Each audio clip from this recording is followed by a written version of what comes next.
Kakinada port, Kakinada SEZ chairman మీ మిత్రులు కేవీ రావు.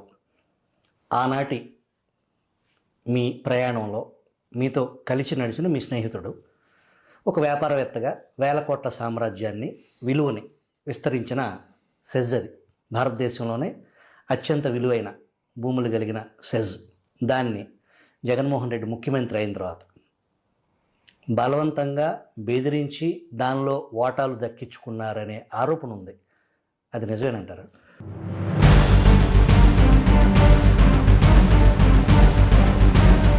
Welcome to Telugu one.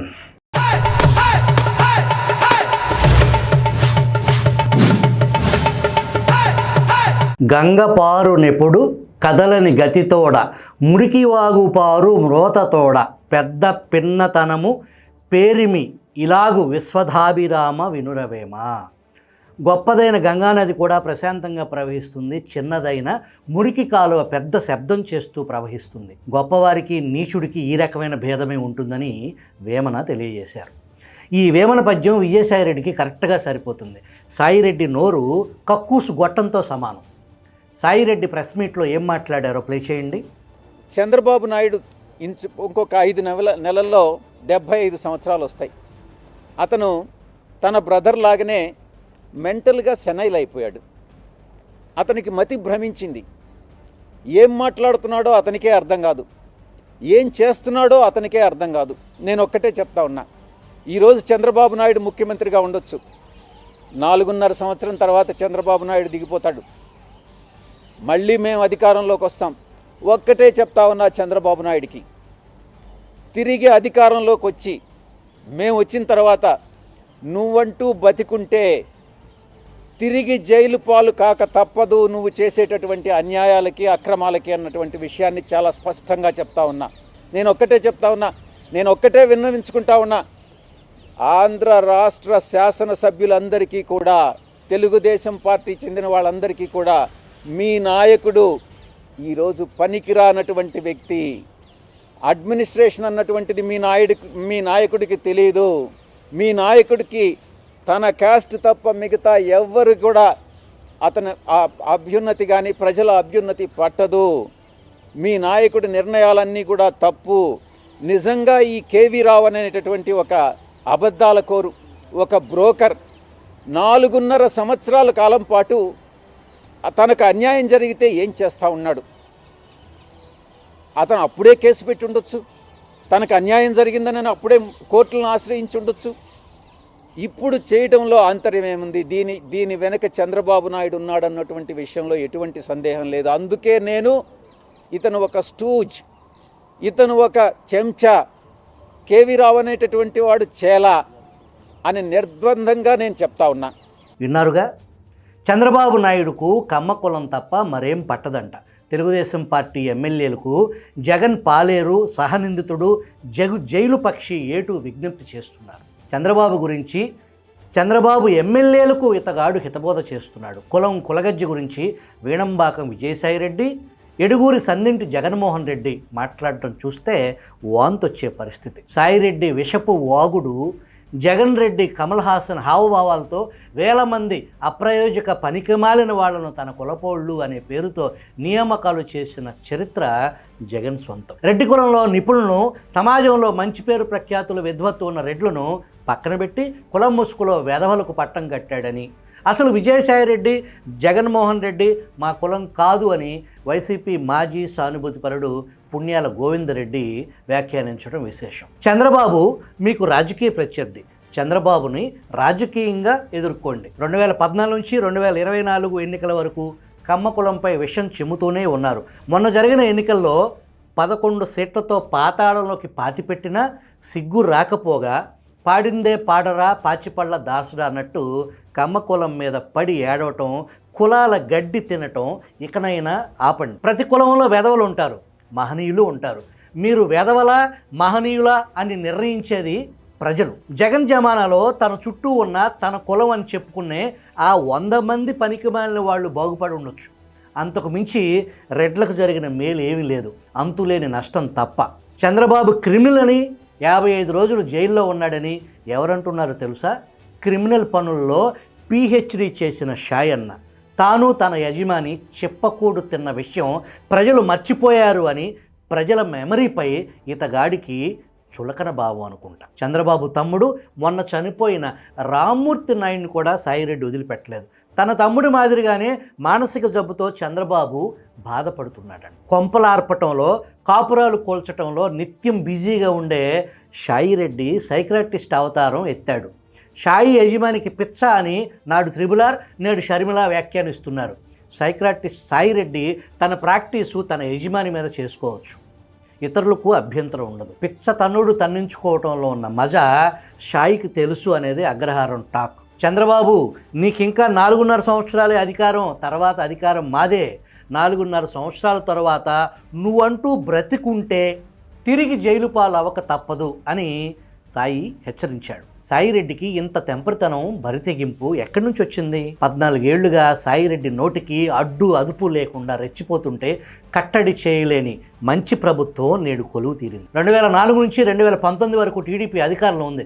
పౌర సమాజంలో మసలటానికి వీల్లేని పశు ప్రవృత్తి కలిగిన సాయిరెడ్డి ఆట కట్టించకపోవటం ఎవరి తప్పు, ఎవరి చేతగానితనం అని తెలుగుదేశం శ్రేణులు బహిరంగంగానే ప్రశ్నిస్తున్నారు. నాడు యూపీఏ హయాంలో జగన్పై నమోదైన అవినీతి కేసులు మినహా జగన్పై ఇప్పటి వరకు ఒక్క కేసు ఎన్డీఏ ప్రభుత్వాలు నమోదు చేశాయా? వైసీపీ గద్దలు ఒక పద్ధతి ప్రకారం పారిశ్రామికవేత్తలను బెదిరించి వాటాలను, కంపెనీలను కబ్జా చేశారు, గనులను సొంతం చేసుకున్నారు, నిబంధనలు ఉల్లంఘించి భూములు ఆక్రమించారని, ఫైన్లు వేస్తామని పలు రకాలుగా వేధించి వాటాలు కొట్టేశారని పలువురు వాపోయారు. దానికి అమర్ రాజా కంపెనీ దండం పెట్టి లొంగలేదని మేమే పొమ్మన్నామని చెప్పి నాటి సకల శాఖ మంత్రి నిర్లజ్జగా వెరపు లేకుండా పత్రికా సమావేశంలో విషపవాంతులు చేసుకున్నాడు. భయపెట్టి బెదిరించి ప్రజల ఆస్తులు కైవసం చేసుకున్నారు. ఒక కాకినాడ పోర్ట్ ఏంటి, సెజ్లేంటి, కాదేది అవినీతికి అనర్హం. అమరావతిలో భూదాహం తీర్చుకోవటానికి విశ్వ ప్రయత్నం చేసిన దారి కనపడలేదు. అందువలన విశాఖ, కాకినాడ మీద పడ్డారు. విశాఖను జల్లెడి పట్టారు. వంతాడ గనుల్లో 89% సొంతం చేసుకుని ఏటా కోటాను కోట్లు సంపాదనకి దారులు పరిచారు. విశాఖ బే పార్కులో గద్దల పాగా, రాడిసన్ బ్లూ స్టార్ హోటల్ స్వాధీనం, రామానాయుడు స్టూడియో ప్లాట్ల బేరో అధికారాన్ని ఉపయోగించుకుని ఎన్ని అరాచకాలు చేయొచ్చో అన్నీ చేశారు. బెరుకు లేకుండా బరితెగించి చెలరగిపోయారు. 5 ఏళ్ల వికృత పాలెగాళ్ల ఆటవిక రాజ్యంలో ఆస్తులు, ధన, మాన ప్రాణాలు కోల్పోయిన బడుగులు ఎందరో. 1 కాదు, 2 కాదు, లెక్కలేనన్ని అరాచకాలు సాగాయి. ఎన్నికలకు ముందు సీనియర్ జర్నలిస్ట్ ఆలపాటి సురేష్ కుమార్ నాడు జగన్ పాలనపై రచించిన 600 పేజీల పుస్తకం పేరు విధ్వంసం. ఇప్పుడు వెలుగులోకి వస్తున్న విషయాలు చూస్తుంటే విధ్వంసం 2, 3, 4, 5 అని ఒక్క పెద్ద సిరీస్ వచ్చే పరిస్థితి కనిపిస్తుంది. ప్రధానంగా 5 ఏళ్ల పాలనలో కాకినాడను కొల్లగొట్టారు. విశాఖపై ప్రత్యేక దృష్టి సారించి ప్రతిష్టాత్మక ప్రాజెక్టులను కైవసం చేసుకున్నారు. రాష్ట్రంలో వైసీపీ అధికారంలోకి వచ్చిన తరువాత బెదిరించి భూములు, ప్రాజెక్టులు లాక్కోవటం విశాఖపట్నం నుంచే మొదలైంది. తొలి ప్రయత్నంగా ఒక ఎన్ఆర్ఐ ఇంటికి కడపకు చెందిన కొందరు వెళ్ళి తుపాకీతో బెదిరించారు. 100 కోట్లు విలువైన భూమిని వివాదంలోకి లాగకుండా ఉండాలి అంటే 10 కోట్లు చెల్లించాలని డిమాండ్ చేశారు. దానికి నిరాకరించడంతో వైసీపీ ప్రభుత్వం ఆ భూమి స్వాధీనానికి చర్యలు తీసుకుంది. వెరసి ఆ బెదిరింపులకు సర్కారీ పెద్దల ప్రత్యక్ష సహకారం ఉందని అప్పుడే స్పష్టమైంది. అత్యంత విలువైన 850 ఎకరాలు కూడా మింగేశారు. కాకినాడపై పడి సెజ్జలు, పోర్ట్లు, లేటరైటు, పేదల బియ్యం మింగేసిన వైసీపీ పెద్దలు పెద్దాపురం, రామేశ్వరంలో 100 ఎకరాల్లో విస్తరించిన కొండలు సైతం పిండి చేసి పిప్పి చేశారు. 5 ఏళ్ల పాటు నిరంతరాయంగా గ్రానైట్ తవ్వకాలు జరిపి అంతులేని లూటీ చేశారు. విశాఖ రుషికొండలో ఎకో టూరిజం ప్రాజెక్టు పేరుతో Indo American hotels and resorts private limited bay park 2 దశాబ్దాల క్రితం ప్రభుత్వం నుంచి 28 ఎకరాల భూమి లీజుకు తీసుకుంది. 100 కోట్లకు పైగా వెచ్చించి అంతర్జాతీయ ప్రమాణాలతో 1,00,000 చదరపు అడుగుల విస్తీర్ణంలో వెల్నెస్ సెంటర్, ఆరోగ్య కేంద్రం ఏర్పాటు చేసింది. ఇది మెడికల్ టూరిజం ప్రాజెక్ట్. దీనిపై వైసీపీ గద్దల కన్నుపడింది. అంతే, డెవలపర్లను బెదిరించారు. ప్రాజెక్ట్ కోసం బ్యాంకు నుంచి తీసుకున్న రుణాలు చెల్లించలేదనే కారణం చూపించి లీజు రద్దు చేస్తామని లొంగదీసుకున్నారు. ఆ రుణాలు తామే దశలవారీగా చెల్లిస్తామంటూ ఒప్పందం చేసుకుని అసలు యజమానులను గెంటేసి ఆ ప్రాజెక్టును హస్తగతం చేసుకున్నారు. ఈ విషయంలో ఆర్థికంగా సహకరించిన హెటిరో డ్రగ్స్ కంపెనీకి నక్కపల్లిలో 81 ఎకరాల ప్రభుత్వ భూమిని నామమాత్రపు ధరకు కట్టబెట్టారు. కాకినాడ జిల్లా పత్తిపాడులో వంతాడ గ్రామం లేటరైట్కు ప్రసిద్ధి. దీనిపై కన్నేసిన రాబందు తన ప్రధాన అనుచరుడిని రంగంలోకి దించారు. అక్కడ కొండల్లో 200 ఎకరాల్లో 20 ఏళ్ల పాటు తమ కుటుంబ సభ్యుల పేరట 6 లీజులు చేజిక్కించుకుని ఏడాదికి 20 లక్షల టన్నుల లేటరైట్ తవ్వి తీస్తూ సిమెంట్ ఫ్యాక్టరీలకు, ఒడిశాలోని జిందాల్ స్టీల్ కంపెనీకి ఖనిజాన్ని విక్రయిస్తున్నారు. కాకినాడ పోర్టు నుంచి చైనా, హాంకాంగ్ దేశాలకు ఆండ్రూ కంపెనీ ఖనిజాలను ఎగుమతి చేసేది. ఈ కంపెనీ జగన్ ప్రభుత్వం రాకముందు 100 కోట్ల వ్యాపారం చేసింది. ఒక రకంగా చెప్పాలంటే ఇది ఒక బంగారు బాతు. దీనిపై వైసీపీ పెద్దల కన్నుపడింది. 2021లో లీజుదారుణ్ణి చర్చలకు పిలిచారు. అప్పటి గనుల పెద్ద గద్ద తనయుడు మరికొందరు కలిసి ఎంతో కొంత ఇస్తా వంతాడు గనులు మాకు వదిలేయండి అని హుకుం జారీ చేశారు. దానికి లీజుదారుడు అంగీకరించలేదు. అయితే పర్మిట్లన్నీ ఆగిపోయాయి. మైనింగ్ ఆగిపోయింది. ఆండ్రూ యజమానికి దిక్కుతోచలేదు. దీంతో లీజు నీది, తవ్వకాలు మాత్రం మావి, లాభాల్లో 89% మాకు, 11% మాత్రమే నీకు అంటూ బలవంతుడు డీల్ కుదిర్చారు. ఇలా పైసా పెట్టుబడి లేకుండా ఏటా 100 కోట్లు పోగేసుకున్నారు. భారతీయ సిమెంట్ కోసం జగన్ అధికారంలో ఉండగా 2022లో ఉమ్మడి విశాఖ జిల్లా నాతవరం సరిహద్దుల్లో లేటరైట్ గనులను కొల్లగొట్టేశారు. అక్కడ తవ్విన 1000 మెట్రిక్ టన్నుల లేటరైట్ను ఆ జిల్లా మీదుగా కాకుండా సరిహద్దున ఉన్న కాకినాడ జిల్లా రౌతులపూడి మండలం మీదుగా రహస్యంగా తరలించడానికి స్కెచ్ వేశారు. కత్తిపూడి హైవే మీదుగా 3వ కంటికి తెలియకుండా భారతీయ సిమెంట్కు సరుకు పంపటానికి ప్రణాళిక సిద్ధం చేశారు. అయితే నాతవరం మండలం బడిమి కదిలి వద్ద నుంచి రౌతులపూడిలో లేటరైట్ నిల్వ చేసే ప్రదేశానికి మధ్య రిజర్వ్ ఫారెస్ట్ ఉంది. పైగా టిప్పర్ల రాకపోకలకు రహదారి లేదు. దీంతో ఏకంగా 12 కిలోమీటర్ల మేర రిజర్వ్ ఫారెస్ట్ను ధ్వంసం చేసి వందలాది చెట్లను నరికేసి అనుమతులు లేకుండా ఏకంగా రహదారిని నిర్మించేశారు. లేటరైట్ని మార్గం ద్వారా తెచ్చి భారతీయ సిమెంట్ పేరుతో ఉన్న లారీల్లో దర్జాగా తరలించేవారు. విశాఖ భీమిలి బీచ్ రోడ్లో కార్తీక వనం పేరుతో 2 దశాబ్దాల క్రితం ఓ ప్రైవేటు సంస్థ ఓబీటీ ప్రాజెక్టును VMRDAతో ఒప్పందం చేసుకుంది. బీచ్ను ఆనుకుని 10 ఎకరాల స్థలాన్ని 33 ఏళ్ల లీజుకి ఇచ్చింది. అనుమతులు తెచ్చుకుని నిర్మాణం పూర్తి చేశారు. అదే రాడిసన్ బ్లూ హోటల్. దానిపై వైసీపీ గద్దల కన్ను పడింది. అంతే, ఆ హోటల్ ప్రారంభం కాకుండా ఒక పోలీసు అధికారి వెళ్ళి తాళాలు వేశారు. దీనిపై ప్రశ్నిస్తే నిబంధనలకు విరుద్ధంగా పనులు జరుగుతాయని బదిలిచ్చారు. పెద్దలతో మాట్లాడుకోవాలని సందేశాలు పంపించారు. వారు చెప్పిన వారికి 50% వాటా ఇవ్వటానికి అంగీకరించడంతో ఆ హోటల్ ప్రారంభానికి అనుమతిచ్చారు. సాయిరెడ్డి నిన్న మాట్లాడుతూ ఏమన్నాడు విన్నారుగా? చంద్రబాబు కబంధ హస్తాల్లో నుంచి ఈ రాష్ట్రాన్ని ఎలా కాపాడాలి అని నేను, మా నాయకుడు జగన్ గారు బుర్ర బద్దలు కొట్టుకుంటున్నాం అని సెలవిచ్చారు. సిగ్గు బిడియం లేకుండా అవలీలగా పచ్చి అబద్ధాలాడటం వారికి కొట్టిన పిండి. జగన్మోహన్ రెడ్డి చరిత్ర ఏంటి? జగన్ తండ్రి రాజశేఖర్ రెడ్డి చరిత్ర ఏంటి? జగన్ తాత రాజారెడ్డి చరిత్ర ఏంటి? దేశానికే గర్వకారమైన కుటుంబ చరిత్ర వీరి సొంతం. సుమతి శతకంలో కొరగాని కొడుకు పుట్టిన కొరగామియే కాదు తండ్రి గుణముల్ చెరచున్ చెరుకు తొద వెన్ను పుట్టిన చెరుకున తీపెల్ల చెరచు సిద్ధము సుమతి. అంటే ప్రయోజకుడు కాని కొడుకు పుడితే అతడు ప్రయోజకుడు కాకపోవటమే కాకుండా తండ్రిలో ఉన్న సుగుణాలను చెడ్డ పేరు తీసుకొస్తాడు అని. రాజశేఖర రెడ్డిలో ఉన్న సుగుణాలు తనది కాని ఆస్తిని మందికి పంచిపెట్టడం, దీన్ని గొప్ప గుణంగా భావించేవారు ఉన్నారు. తండ్రి పేరు FIRలో చేర్పించిన ఉత్తమ సన్ మీకు తెలుసుగా. కొరగాని కొడుకంటే ఏ పని చేతగానివాడు, నేర్చుకోనివాడు. ఇలాంటి వారిని అప్రయోజకులు అని పిలుస్తారు. అంటే పనికి మాలిన వాళ్ళు అని అర్థం. అక్రమ మార్గంలో డబ్బులు సంపాదిస్తే చాలు అంటారా? సరే, అసలు విషయానికి వద్దాం. కాకినాడ డీప్ వాటర్ పోర్ట్ వాస్తవానికి రాష్ట్ర ప్రభుత్వానికి చెందింది. 1990 ప్రాంతంలో మర్రి చెన్నారెడ్డి, ఆ తర్వాత నెదురుమల్లి జనార్దన్ రెడ్డి నేతృత్వంలో అప్పటి కాంగ్రెస్ ప్రభుత్వం కాకినాడలో డీప్ వాటర్ పోర్ట్ నిర్మాణాన్ని ప్రతిపాదించింది. రాష్ట్ర ప్రభుత్వ నిధులతో పాటు ఆసియా డెవలప్మెంట్ బ్యాంక్ నుంచి 380 కోట్ల నిధులను రుణంగా తెచ్చారు. ఈ మొత్తంలో డీప్ వాటర్ పోర్టుతో పాటు పోర్టు నుంచి సామర్లకోట మీదుగా రాజానగరం వరకు ఓ రహదారిని నిర్మించారు. 1995లో పోర్టు నిర్మాణం పూర్తయి నిర్వహణ మొదలైంది. 2 ఏళ్ల పాటు పోర్టు లాభాల్లోనే నడిచింది. 1997లో అప్పటి ముఖ్యమంత్రి చంద్రబాబు ఈ పోర్టును మరింత విస్తరించాలని ప్రతిపాదించారు. అయితే అందుకు తగ్గ నిధులు ప్రభుత్వం దగ్గర లేకపోవడంతో బిల్డ్, ఆపరేట్, ట్రాన్స్పోర్ట్ విధానంలో ఆ పోర్టును L&T సంస్థకు అప్పగించారు. అక్కడి నుంచి పారిశ్రామికవేత్త డాక్టర్ శ్రీనివాస్ చేతికి చేరింది. నాటి పర్చూరు ఎమ్మెల్యే, మాజీ మంత్రి జాగర్లమూడి లక్ష్మీ పద్మావతి అల్లుడే ఈ శ్రీనివాస్. పోర్టును మరింతగా విస్తరించి రవాణా, ఉపాధి అవకాశాలు పెంచాలన్నది ప్రైవేటీకరణ ప్రధాన ఉద్దేశం. అప్పటికింకా పోర్టుకు 3 బెర్తులు మాత్రమే ఉన్నాయి. దాన్ని 16 బెర్తులకు పెంచేందుకు శ్రీనివాస్ బృందం అంగీకరించింది. అయితే ఈ బృందం పోర్టుపై వ్యాపారం చేయటం మినహాయించి విస్తృతపరచడం లేదని గుర్తించిన చంద్రబాబు ప్రభుత్వం కర్నాటి వెంకటేశ్వరరావు, కేవీ రావుకు చెందిన కాకినాడ సీపోర్ట్స్ లిమిటెడ్ కింద పోర్టు విస్తరణ, నిర్వహణ, బదలాయింపు చేసింది. ఎవరి కేవీ రావు? గుంటూరు జిల్లా పల్నాడుకు చెందిన చింతపల్లి గ్రామస్తుడు.